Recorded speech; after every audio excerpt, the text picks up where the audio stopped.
स्वागत है आपका एक बार फिर से हमारे YouTube चैनल पर। आज का हमारा टॉपिक है फॉरेन एक्सचेंज मार्केट या विदेशी विनिमय बाजार। आइए स्टार्ट करते हैं।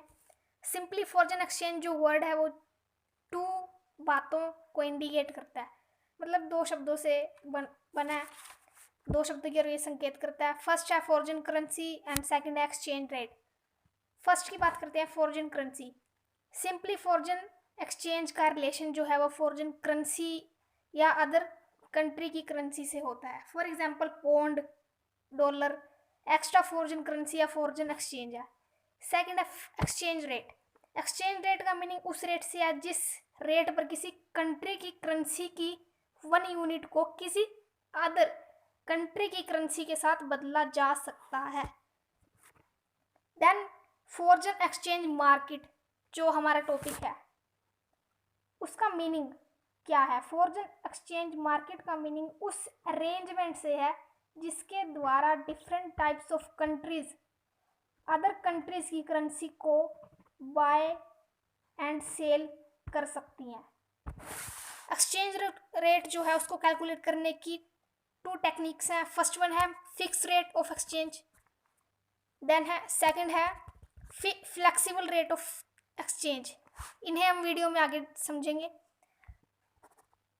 स्टार्ट करते हैं। Firstly maximise countries. ज़्यादातर कंट्रीज ने फिक्स रेट ऑफ एक्सचेंज को अपनाया, लेकिन इन ईयर 1973 में इंटरनेशनल म्यूचुअल फंड्स ने फिक्स रेट ऑफ एक्सचेंज को ख़त्म कर दिया।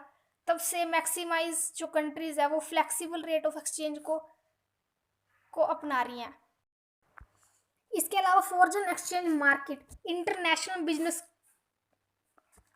और इन्वेस्टमेंट को बढ़ावा देने में काफ़ी इंपॉर्टेंट रोल अदा करती है।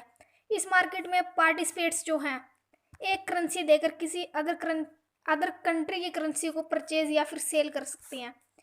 इसी बाजार को फॉरेक्स या एफएक्स या करेंसी मार्केट भी बोला जाता है।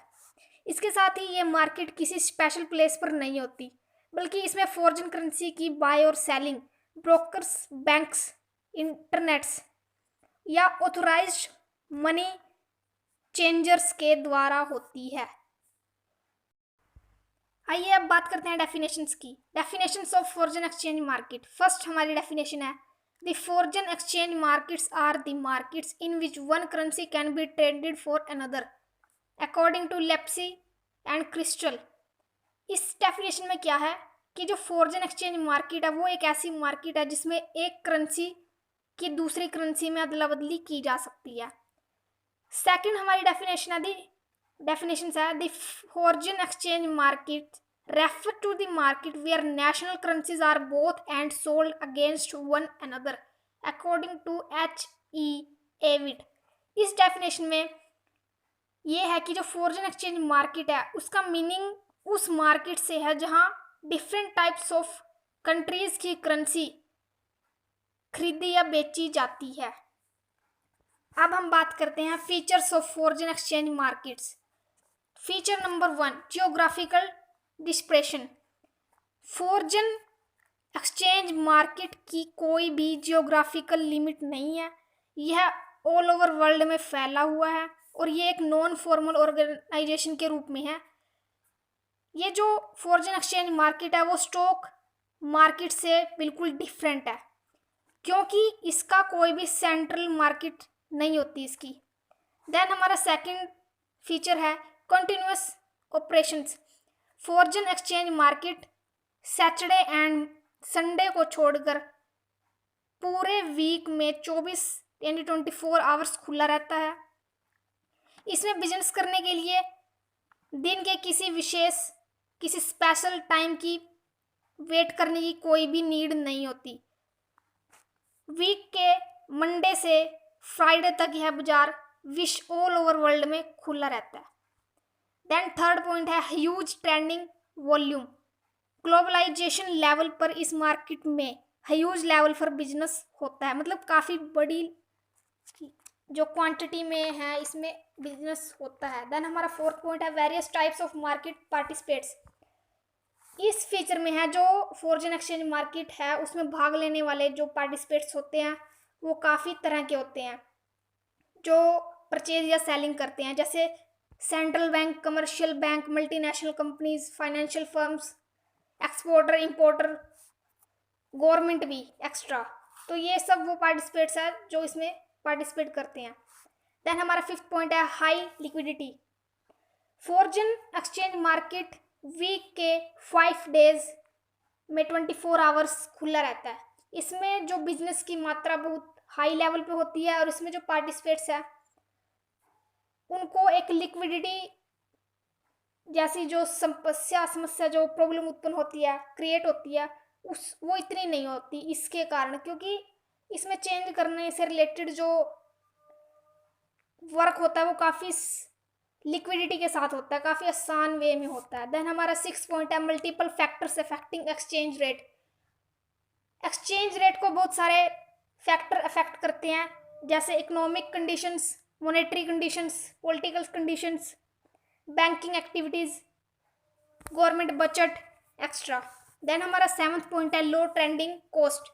स्टॉक मार्केट की तुलना में अगर हम स्टॉक मार्केट का कंपैरिजन फॉरेन एक्सचेंज मार्केट से करें तो ये काफ़ी, इसकी जो कॉस्ट है वो काफ़ी लो होती है, क्योंकि फॉरेन एक्सचेंज मार्केट में फॉरेन करेंसी के बाय और सेलिंग पर जो कमीशन एक्स्ट्रा जो होती है वो नहीं होती, जो मतलब कि स्टॉक मार्केट में होती है, लेकिन इसमें ये ना के बराबर होती है।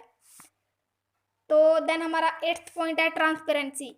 फॉरेन एक्सचेंज मार्केट में जो पर्सन जो इसके पार्टिसिपेट्स होते हैं उनको जो इन्फॉर्मेशन है वो काफ़ी आसानी से मिल जाती है अगर इसमें किसी प्रकार का चेंज होता है, इसलिए इसमें काफ़ी ट्रांसपेरेंसी होती है। देन हमारा 9th पॉइंट है डायनामिक इन नेचर। वर्ल्ड के लगभग सभी कंट्रीज में flexible rate of exchange arrangement अपनाई जाती है। इस कारण एक्सचेंज रेट में कंटिन्यूसली चेंज आते रहते हैं।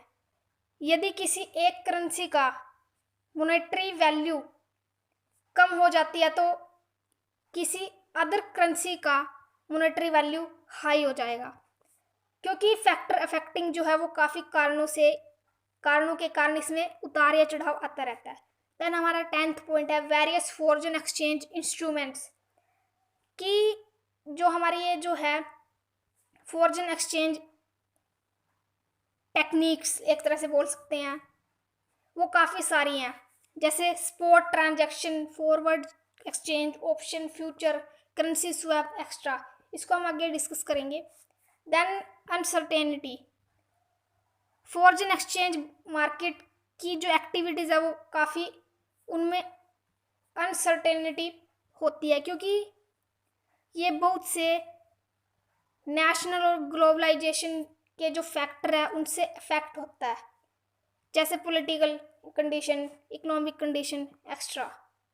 तो जो फॉरेक्स मार्केट में ज़्यादा अनसर्टेनिटी के कारण एक्सचेंज रेट में भी काफ़ी उतार चढ़ाव आते रहते हैं। तो ये थे कुछ फीचर्स फॉरेन एक्सचेंज मार्केट्स के। अब बात करते हैं functions of foreign exchange market. 3 type of function होते हैं इसके। फर्स्ट फंक्शन है करेंसी कन्वर्जन। इंटरनेशनल ट्रांजैक्शन में डिफरेंट टाइप ऑफ कंट्रीज के पर्सन्स, फर्म्स, कंपनीज पार्टिसिपेट होती है। हर कंट्री की अपनी एक करेंसी होती है। किसी भी कंट्री की अगर डोमेस्टिक इकोनॉमी को देखा जाए तो उसमें केवल उसी से रिलेटेड एक करेंसी की बाय और सेलिंग होती है, लेकिन फॉरेन एक्सचेंज मार्केट में जो ट्रांजैक्शन है उसमें दूसरे देशों की करेंसियों का भी यूज़ होता है। इसीलिए जो इंटरनेशनल ट्रांजैक्शन में जो पार्टिसिपेट्स हैं उनको करेंसी चेंज करने की आवश्यकता होती है। जैसे एग्जाम्पल के लिए इंडिया का एक एक्सपोर्टर फॉरेन एक्सचेंज मार्केट से एक्सपोर्ट की गई राशि, एक्सपोर्ट किया गया जो माल है उसके बदले में अपने अमाउंट को पाना चाहता है।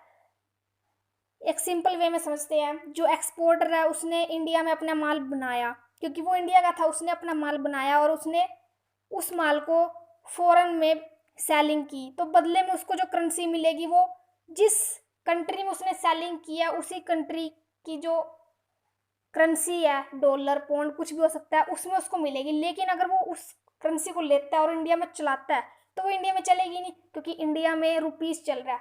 तो इसीलिए जो ये फॉरेन एक्सचेंज मार्केट है वो उसकी जो उसको मिल रही है करेंसी अपना सामान सेलिंग करने से, उसको चेंज करके देगी इंडियन करेंसी में। तो ये था करेंसी कन्वर्जन, करेंसी चेंज करना, फॉरेन एक्सचेंज मार्केट का एक फंक्शन है। देन हमारा सेकंड फंक्शन है हेजिंग फंक्शन। जैसा कि आपको पता है कि फॉरेन एक्सचेंज मार्केट में एक्सचेंज रेट में काफ़ी उतार चढ़ाव आते रहते हैं, क्योंकि एक्सचेंज रेट को इफेक्ट करने वाले काफ़ी सारे कंपोनेंट होते हैं जो कि स्थिर नहीं होते, फिक्स नहीं होते। तो एक्सचेंज रेट में जब पॉजिटिव चेंज होता है तो इससे रिलेटेड जो पक्ष है उसको हानि भी हो सकती है। फॉर एग्जाम्पल, यदि किसी व्यक्ति को लायबिलिटी और उसकी पेमेंट करनी है उसको विदेशी मुद्रा में, मतलब इंडिया के एक पर्सन को पेमेंट करनी है फॉरेन कंट्री को के किसी पर्सन को, तो अगर वो उसको पेमेंट करता है तो उसको उसी की कंट्री में जो चल रही है करेंसी उसके रूप में करनी पड़ेगी। तो इस तरह अगर उसको पेमेंट जो है वो काफ़ी हाई क्वांटिटी में करनी है तो इसमें उस जो इंडिया का जो पर्सन है उसकी जो रिस्क है वो काफ़ी ज़्यादा हो जाता है। लेकिन जो हमारा फॉरेन एक्सचेंज मार्केट है उसमें जो रिस्क है वो इसको कम करने की अरेंजमेंट भी करता है। जैसा कि फीचर में बोला गया था, forward exchange option, future, currency swap, ये काफ़ी सारी टेक्निक्स है जिनके जरिए इसको कम किया जा सकता है। देन हमारा थर्ड फंक्शन है and last credit function. Foreign business में एक्सपोर्ट के लिए या विदेशी व्यापार में एक्सपोर्ट के लिए प्रोडक्ट की डिलीवरी या पेमेंट के बीच में जो गैप आता है काफ़ी, जैसे कि इंडिया के एक पर्सन ने अपना माल या अपना प्रोडक्ट की डिलीवरी फॉरेन कंट्री में कर दी, तो वहाँ से जो पेमेंट आएगी उसमें काफ़ी टाइम लग सकता है। तो इस जो गैप आता है इसको कम करने में भी जो ये फॉरेन एक्सचेंज मार्केट है वो अपना एक इम्पोर्टेंट रोल प्ले करती है। तो ये थे functions of foreign exchange market. Next है हमारा एक्सचेंज रेट। एक्सचेंज रेट उस रेट को कहते हैं जिस पर किसी कंट्री की करेंसी की 1 यूनिट के बदले किसी अनदर कंट्री की करेंसी की यूनिट्स की क्वांटिटी रिसीव की जा सकती है। एक एग्जांपल में इसको बोला जा सकता है, मान लो $1 इज इक्वल टू 65। यहाँ पर जो डॉलर है वो एक बेस करेंसी है और जो रुपीज़ है वो एक काउंटर करेंसी है। इस काउंटर करेंसी के आधार पर डॉलर की एक यूनिट खरीदने के लिए ₹65 देने होंगे। तो सिंपली कहा जा सकता है कि जो एक्सचेंज रेट है वो 2 कंट्रीज की करेंसियों के बीच में एक्सचेंज रेशो को शो करती है। यह एक कंट्री की करेंसी की दूसरी कंट्री की करेंसी के रूप में कीमत होती है। अब बात करते हैं fix and flexible rate of exchange. Number 1, fixed rate of exchange.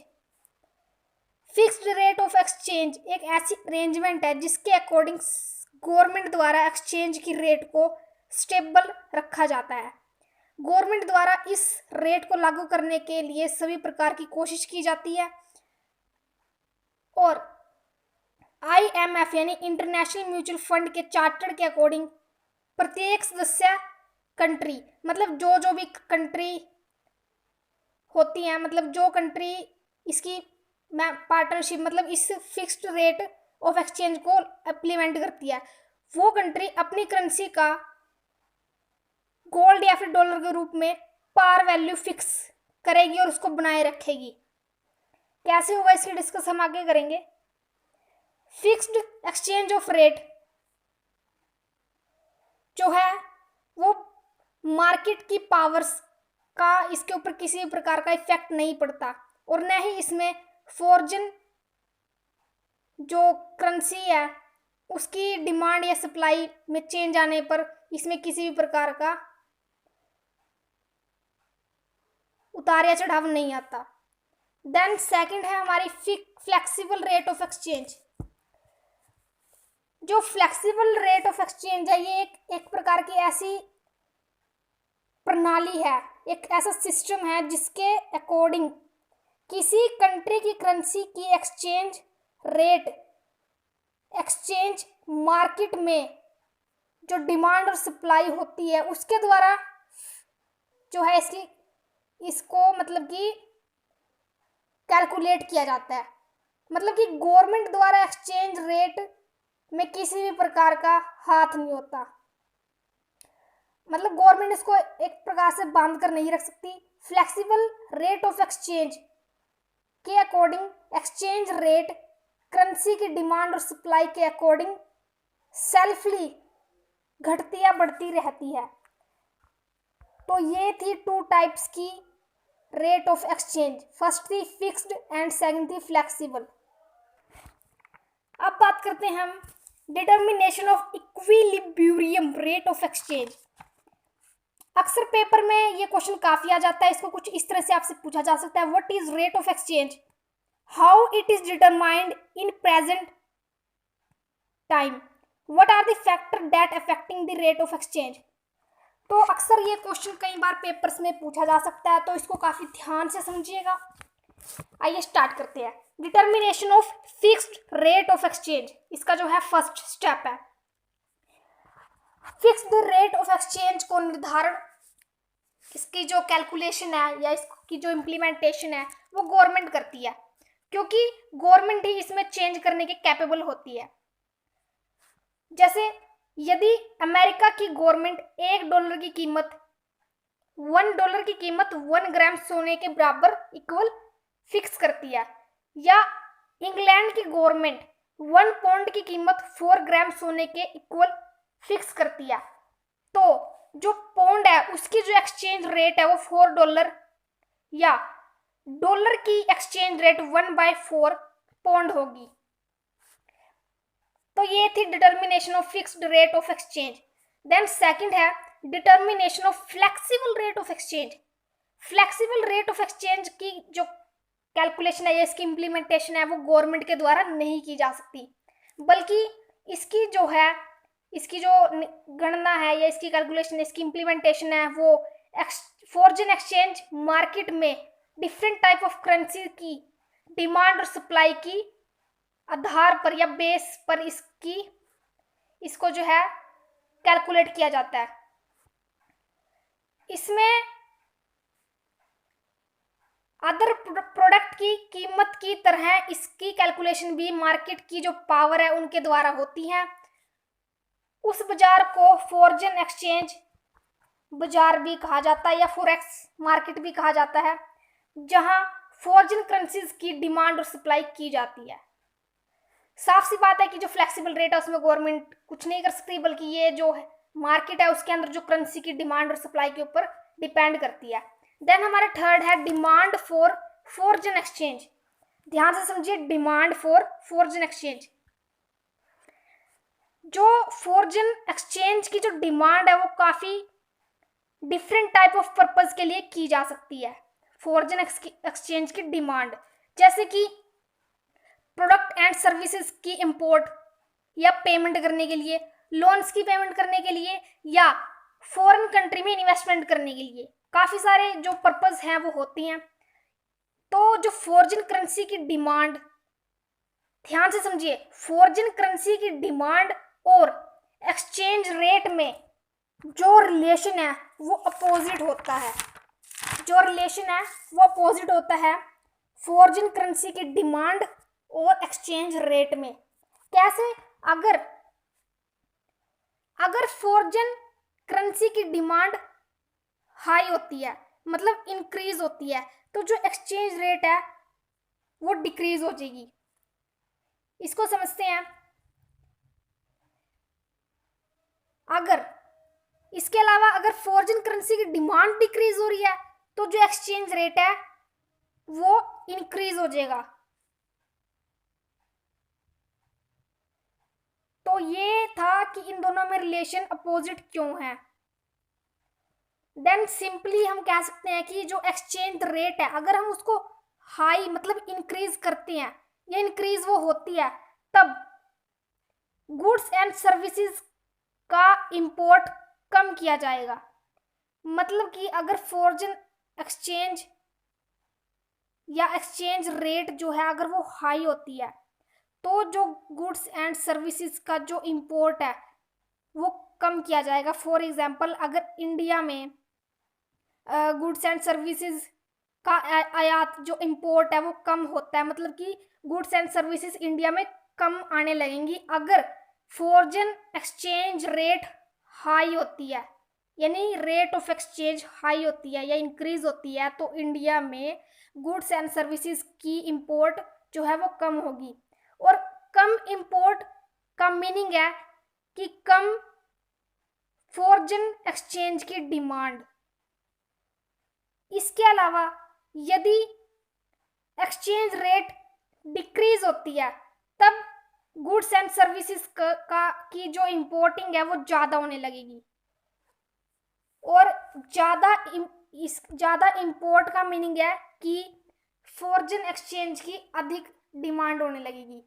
तो यही कारण है कि इन दोनों में अपोजिट रिलेशन होता है।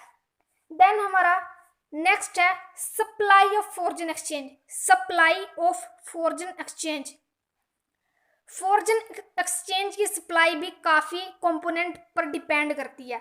जैसे फॉरेन में किया जाने वाला एक्सपोर्ट या फॉरेन से उठाते हैं जो लोन वगैरह, या फॉरेन में इन्वेस्टमेंट करनी हो, तो ये काफ़ी चीज़ें हैं जो सप्लाई को, ये फॉरेन एक्सचेंज की सप्लाई को इफेक्ट करती है।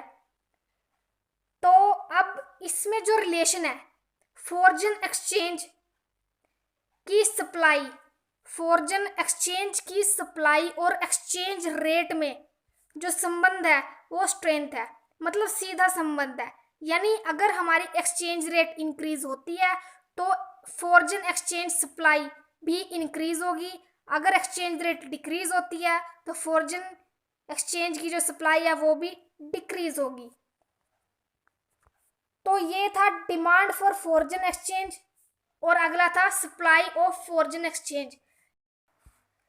अब हम बात करते हैं इक्विलिब्रियम रेट ऑफ एक्सचेंज। ये क्वेश्चन भी काफ़ी बार स्मॉल क्वेश्चंस में पूछ लिया जाता है, इसको ध्यान से समझिएगा। इसको हम डायग्राम के जरिए समझते हैं।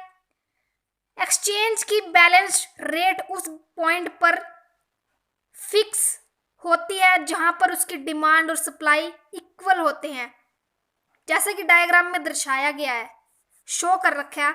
इस डायग्राम में फॉरेन एक्सचेंज की डिमांड और सप्लाई को OX पर दिखाया गया है और एक्सचेंज रेट को OY पर दिखाया गया है। देन DD जो है वो है फॉरेन एक्सचेंज की डिमांड वाली कर्व, और SS है, जो SS है वो है सप्लाई कर्व। दोनों कर्व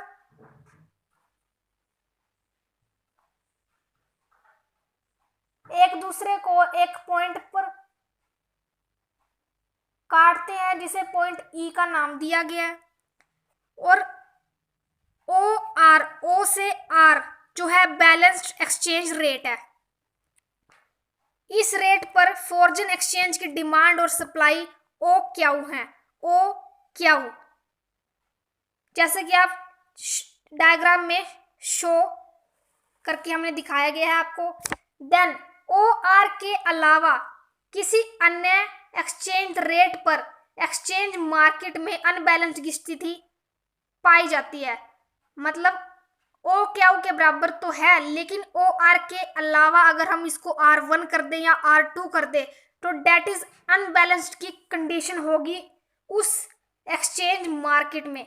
आइए देखते हैं, अगर हम OR से OR1 कर दें, मतलब बढ़ा दें, तब फॉरेन एक्सचेंज की सप्लाई जो है उसकी डिमांड से ज़्यादा हो जाएगी, सप्लाई ज़्यादा हो जाएगी उसकी डिमांड से।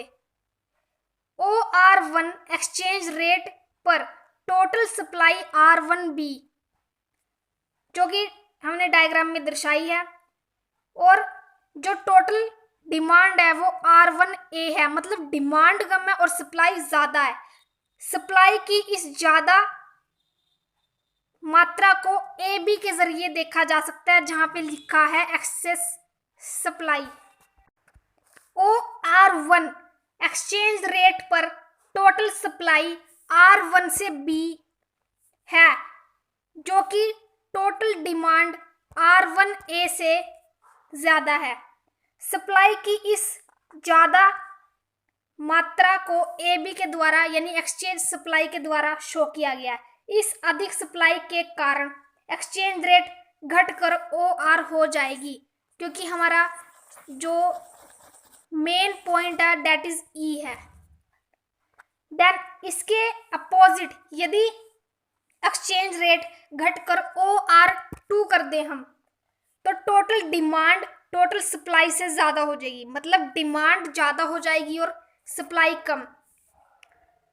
एक्सचेंज रेट OR2 पर टोटल डिमांड है और total supply R2C।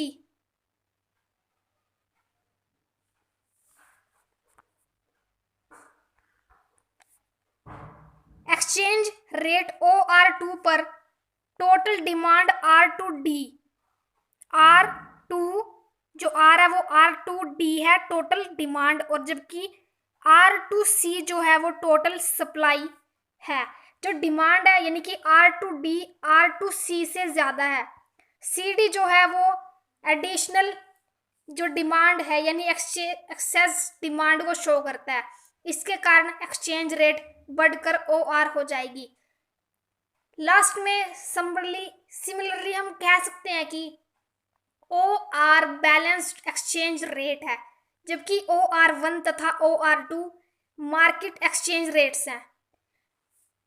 In markets rates का जो नेचर है वो लौट कर बैलेंस्ड एक्सचेंज रेट बन जाने तक चलता रहता है। आइए अब बात करते हैं types of foreign exchange market. ये 2 टाइप्स की होती है, wholesale market and retail market. जो होलसेल मार्केट है उसमें करेंसीज की बाय एंड सेलिंग जो ट्रांजैक्शन है, बाय एंड सेलिंग से रिलेटेड जो ट्रांजैक्शन है वो काफ़ी हाई अमाउंट की होती हैं। इस बाजार में commercial banks, non financial firms बड़ी काफ़ी ह्यूज अमाउंट की ट्रांजैक्शन करती हैं। इसके अलावा होलसेल मार्केट को इंटर बैंक मार्केट भी कहा जाता है। होलसेल मार्केट में पार्टिसिपेंट्स स्वयं के नाम से, अपने खुद के नेम से या अपने क्लाइंट के नेम से फॉरेन करेंसी की बाय एंड सेलिंग करते हैं। Multinational companies, insurance companies, mutual funds extra भी इस मार्केट में ट्रांजैक्शन करते हैं। दूसरी ओर हमारा है रिटेल मार्केट। रिटेल मार्केट में जो रिटेलर्स हैं वो फॉरेन एक्सचेंज ट्रांजैक्शन को रिटेल मार्केट में करते हैं। इसमें जो है विजिटर्स जो एक से दूसरे देश में विजिट करते हैं, केयर के लिए किए जाते हैं। इसमें जो ट्रांजैक्शन होती हैं वो इस टाइप से की जाती है। इंपोर्ट एंड एक्सपोर्टर या स्मॉल इन्वेस्टर्स या एक पब्लिक या एक सिंपल पर्सन, एक सिटीजन एक्स्ट्रा रिटेल मार्केट में एक्सचेंज रिलेटेड ट्रांजैक्शन कर सकता है। तो ये थी टाइप्स। आइए अब करते हैं फैक्टर अफेक्टिंग एक्सचेंज रेट। ये क्वेश्चन भी लॉन्ग टाइप क्वेश्चंस में काफ़ी बार पूछा जाता है, तो आइए स्टार्ट करते हैं इसको। वर्ल्ड के जो ज़्यादातर कंट्रीज हैं उनमें फिक्स्ड रेट ऑफ एक्सचेंज के स्थान पर अब फ्लेक्सिबल रेट ऑफ एक्सचेंज को इम्प्लीमेंट कर लिया गया है। इस अरेंजमेंट में ये जो एक्सचेंज रेट है वो करेंसी की डिमांड और सप्लाई के बेस पर फिक्स की जाती है।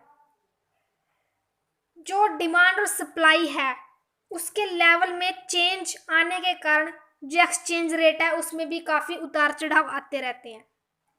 एक्सचेंज रेट में अत्यधिक चेंज भारत जैसे कंट्री की इकोनॉमी को बुरी तरह से बहुत प्रभावित भी करते हैं, क्योंकि इंडियन इकोनॉमी में फॉरेन इन्वेस्टमेंट की महत्वपूर्ण भूमिका होती है, इंपॉर्टेंट रोल होता है। फॉरेन इन्वेस्टमेंट एक्सचेंज रेट द्वारा प्रभावित होता है।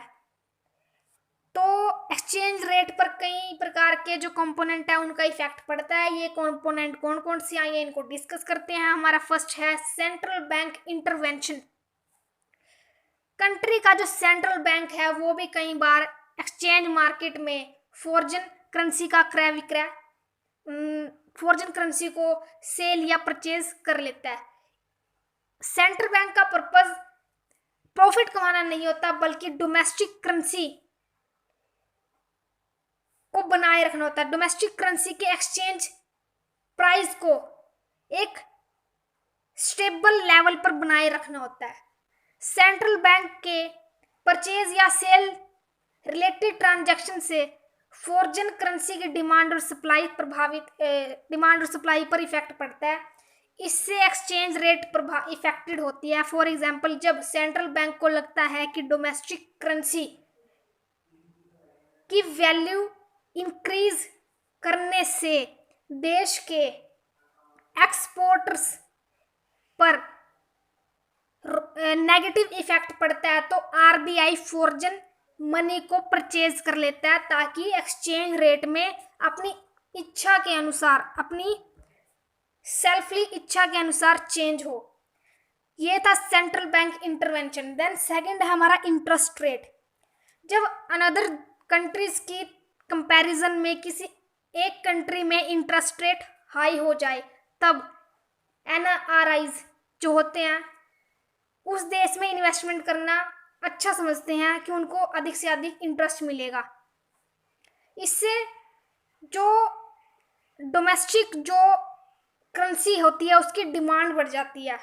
जिस भी देश का वो इन्वेस्टर है उस देश में उस करेंसी की डिमांड बढ़ जाती है और एक्सचेंज रेट पर पॉजिटिवली इफेक्ट पड़ता है। इसके अलावा अगर ब्याज जो इंटरेस्ट रेट है अगर वो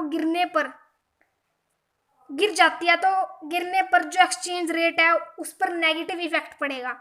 जैसे यदि डोमेस्टिक इंटरेस्ट रेट कम हो जाती है, मतलब एक देश की खुद की जो अंदर की डोमेस्टिक इंटरेस्ट रेट है अगर वो कम हो जाती है, तो एनआरआई जो होते हैं वो अपने फंड्स को इंडियन बैंक में जमा नहीं करवाएंगे। फॉर एग्जांपल, अगर इंडिया में इंटरेस्ट रेट कम होती है तो वो जो बाहर के जो एनआरआईज होते हैं वो अपने जो फंड्स को वो इंडियन बैंकों में जमा नहीं करवाएंगे। इससे इंडिया में फॉरेन जो करेंसी की सप्लाई है वो कम हो जाएगी और क्या होगा, फिर जो फॉरेन करेंसी है वो काफ़ी ज़्यादा महंगी हो जाएगी। और दूसरी ओर यदि डोमेस्टिक इंटरेस्ट रेट अधिक हो जाती है तो जो एनआरआईज है वो इंडियन जो हैं वो अपने फंड्स को इंडियन बैंकों में सबमिट या जमा करवाते हैं। इससे भारत में क्या होगा, जो ये है फॉरेन करेंसी की जो सप्लाई है वो बढ़ जाएगी, जिससे जो इंडिया की जो फॉरेन करेंसी है वो सस्ती चीप हो जाएगी। देन थर्ड है हमारा इकोनॉमिक कंडीशन। कंट्री की इकोनॉमिक कंडीशन भी एक्सचेंज रेट को कई प्रकार से इफेक्ट करती है। For example, protection policy. Government foreign competitors से डोमेस्टिक इंडस्ट्री को प्रोटेक्ट करने के लिए जो हमारा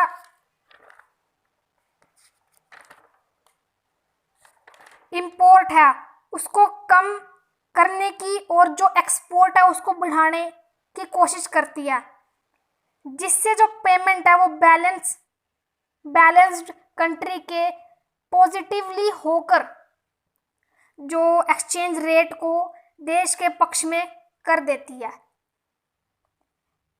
कैसे? जो एक्सपोर्ट है उसको तो बढ़ा रहे हैं और जो इंपोर्ट है उसको कम कर रहे हैं। देन इसी के अंदर सेकंड पार्ट है वॉर एंड पीस।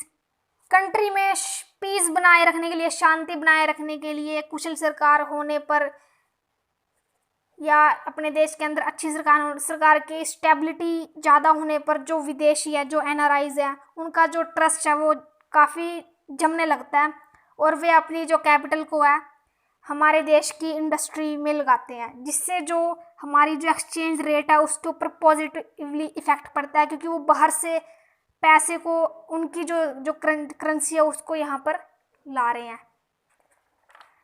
देन हमारा फोर्थ पॉइंट है मॉनेटरी कंडीशंस। मॉनेटरी कंडीशंस भी एक्सचेंज रेट को इफेक्ट करती है। इन्फ्लेशन, जब किसी कंट्री में इन्फ्लेशन या प्राइस इंक्रीज होने की कंडीशन हो जाए तब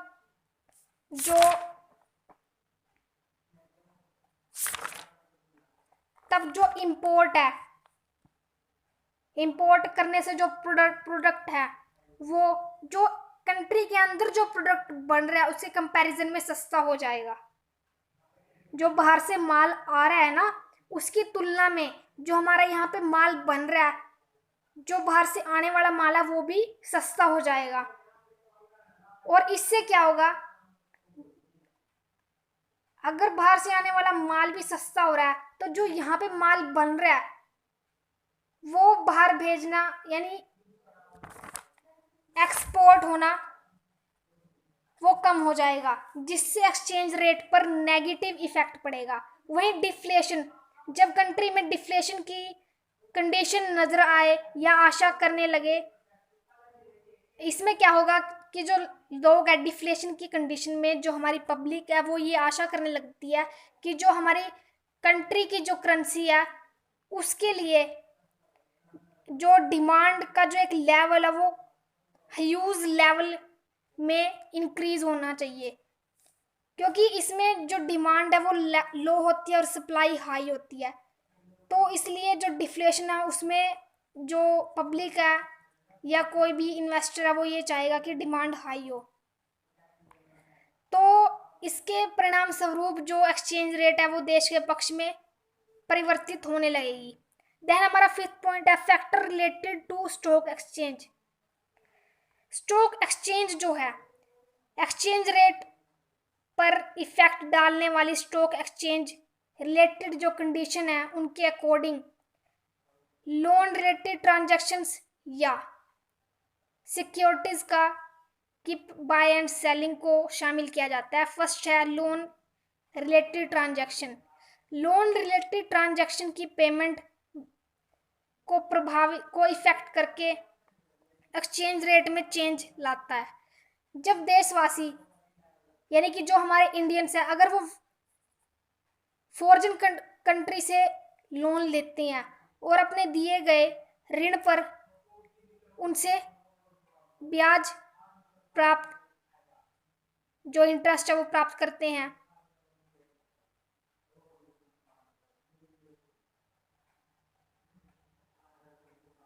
इसमें क्या है कि जब इंडियंस फॉरेन कंट्री से लोन उठाते हैं या खुद वो फॉरेन कंट्री को लोन देते हैं, तब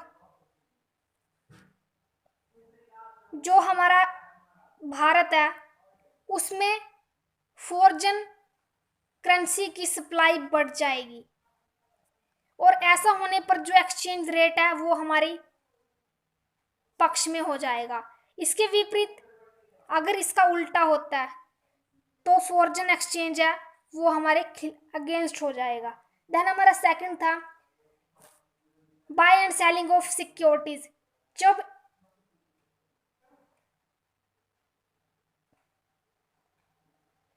इसमें है कि जब एक इंडियन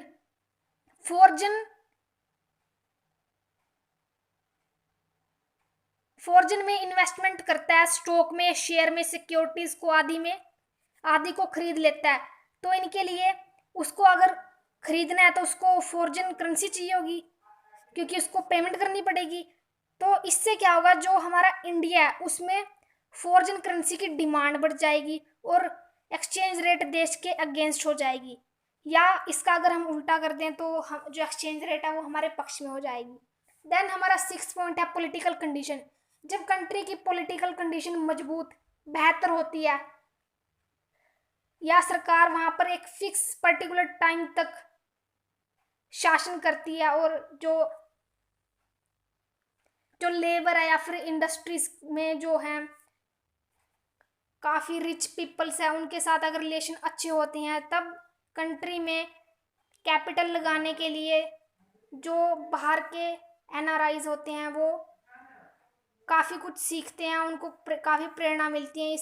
इसके परिणाम स्वरूप क्या होगा कि जो डोमेस्टिक करेंसी है, जो हमारे देश की करेंसी है, उसकी डिमांड बढ़ जाने के कारण एक्सचेंज रेट हमारे देश के पक्ष में हो जाएगी। इसके अलावा हमारा लास्ट एंड 7th पॉइंट है ट्रेड मूवमेंट। किसी भी कंट्री के इंपोर्ट एंड एक्सपोर्ट की मात्रा यानी कि किसी भी कंट्री की इंपोर्ट या एक्सपोर्ट की क्वांटिटी तथा प्राइस में होने वाले चेंजेस का भी फॉरेन एक्सचेंज रेट पर इफेक्ट पड़ता है। यदि इंपोर्ट एक्सपोर्ट से बढ़ जाए, मतलब इंडिया में इंपोर्ट मतलब कि इंडिया के अंदर फॉरेन गुड्स एंड सर्विस आने लगे और जो इंडिया से बाहर जाने वाला सामान है वो कम हो जाए, तब फॉरेन करेंसी की डिमांड बढ़ जाएगी और इसके एंड में क्या होगा कि जो एक्सचेंज रेट है वो हमारे अगेंस्ट होगी, क्योंकि सामान वहां से यहाँ आ रहा है जिसके लिए उस सामान की पेमेंट करने के लिए हमारे पास फॉरेन करेंसी होनी चाहिए। तो इसीलिए जो है एक्सचेंज रेट हमारे विपक्ष हमारे अगेंस्ट हो जाएगी। इसके अलावा यदि एक्सपोर्ट बढ़ा दें, मतलब यहाँ से सामान बाहर ज़्यादा जाने लगे और बाहर से यहाँ कम आने लगे, तब जो डोमेस्टिक करेंसी है उसकी मांग बढ़ जाएगी। इसके परिणाम स्वरूप क्या होगा, जो हमारी एक्सचेंज रेट है वो हमारे पक्ष में होगी, मतलब हमारी ओर होगी। तो ये थे factor affecting of exchange rate. काफ़ी लॉन्ग क्वेश्चन कई बार पेपर में पूछ लिया जाता है ये। तो आई होप आपको ये फॉरेन एक्सचेंज मार्केट का जो टॉपिक था काफ़ी अच्छे से समझ में आ चुका होगा। अगर आपको ये वीडियो अच्छी लगी हो तो काफ़ी ज़्यादा शेयर कीजिए, लाइक कीजिए, कमेंट कीजिए एंड चैनल को सब्सक्राइब ज़रूर कीजिए। Thank you.